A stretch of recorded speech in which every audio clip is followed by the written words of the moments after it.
Hi friends, అందరికీ నమస్కారం. Welcome back to అఖిల ఎడ్జెనిస్. రాష్ట్ర వ్యాప్తంగా ఉన్నటువంటి మహిళలకు కేంద్ర ప్రభుత్వం భారీ గుడ్ న్యూస్ని అయితే తీసుకురావడం జరిగింది. ఉజ్వల యోజన లబ్ధిదారులకు శుభవార్తనైతే అందిస్తుంది. ప్రధానమంత్రి ఉజ్వల యోజన కింద గ్యాస్ కనెక్షన్ పొందిన కోట్లాది మంది మహిళలకు ప్రభుత్వం ఇప్పటికే సిలిండర్లు 300 రూపాయలతో సబ్సిడీ అందిస్తుంది. 2025-2026 ఆర్థిక సంవత్సరానికి ఈ సబ్సిడీని కొనసాగించేందుకు కేంద్ర కేబినెట్ ఇప్పటికే ఆమోదం తెలిపింది. బడ్జెట్ 2026లో ఈ సబ్సిడీ మొత్తాన్ని మరింత పెంచే అవకాశం ఉందని ప్రచారం జరుగుతుంది. మధ్యతరగతి ప్రజలకు గ్యాస్ సబ్సిడీ ప్రయోజనం అందించేందుకు కేంద్ర ప్రభుత్వం ముందుకు రావడం జరిగింది. ఎంత అమౌంట్ సబ్సిడీ ఇస్తుంది, ఏ విధంగా మనం సబ్సిడీ పొందాలి, మనం ఏ అర్హతలు ఉంటే గ్యాస్ సబ్సిడీ వస్తుంది, సంవత్సరానికి ఎన్ని సబ్సిడీలు వస్తాయి అనే విషయాన్ని పూర్తిగా తెలుసుకుందాం. అంతకంటే ముందు అఖిల ఎడ్జే ఛానల్ని లైక్ చేయండి, షేర్ చేయండి, కామెంట్ చేయండి. అలాగే మరిన్ని వీడియోస్ కోసం మన ఛానల్ని సబ్స్క్రైబ్ చేయండి. ఇప్పుడైతే పూర్తి విషయాన్ని అయితే తెలుసుకుందాం. రాష్ట్రంలోని మహిళలు ఇప్పటికే 3 ఉచిత సిలిండర్లు పొందడం జరిగింది. ఈ 2026లో ఫిబ్రవరి నెలలో ఇచ్చే సిలిండర్ 4వ ఉచిత సిలిండర్ అవుతుంది.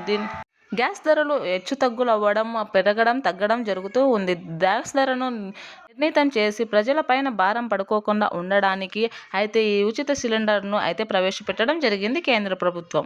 భారీగా పెరిగిన ధరలు మహిళలపై ఒత్తిడి పెరుగుకోకుండా వారి యొక్క కుటుంబాలకు అండగా నిలిచేందుకు తక్కువ ధరకే గ్యాస్ను అందించడమే ప్రభుత్వం యొక్క లక్ష్యమని చెప్పుకురావడం జరిగింది. 2026కు సంబంధించి ఉచిత గ్యాస్ సిలిండర్ని 4వది ఇస్తామని అయితే ప్రకటించడం జరిగింది. దీనిని అయితే త్వరలోనే ప్రారంభిస్తామని, ఫిబ్రవరి నెలలో దీనిని ఫిబ్రవరి నెలలో బుక్ చేసుకునే వారికి ఉచిత సిలిండర్లు అందిస్తామని అయితే చెప్పుకురావడం జరుగుతుంది.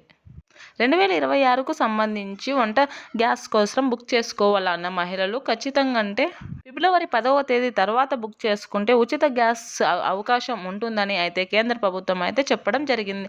ఇప్పటికీ ఫిబ్రవరి నెలలో బడ్జెట్ సమావేశాల్లో గ్యాస్కు సంబంధించి కూడా ప్రవేశపెట్టడం జరుగుతుంది. దీని ద్వారా వంట గ్యాస్ ఏకంగా ధర తగ్గిపోవడం జరుగుతుంది. సుమారుగా 830 రూపాయలకు గ్యాస్ వస్తుందని అంచనా వేయడం జరుగుతుంది.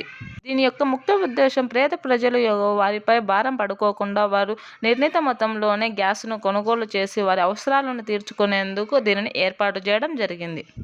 దీన్ని పొందాలంటే ఖచ్చితంగా మహిళలు దీన్ని బుక్ చేసుకొని ఉండాలని అయితే చెప్పుకొస్తుంది.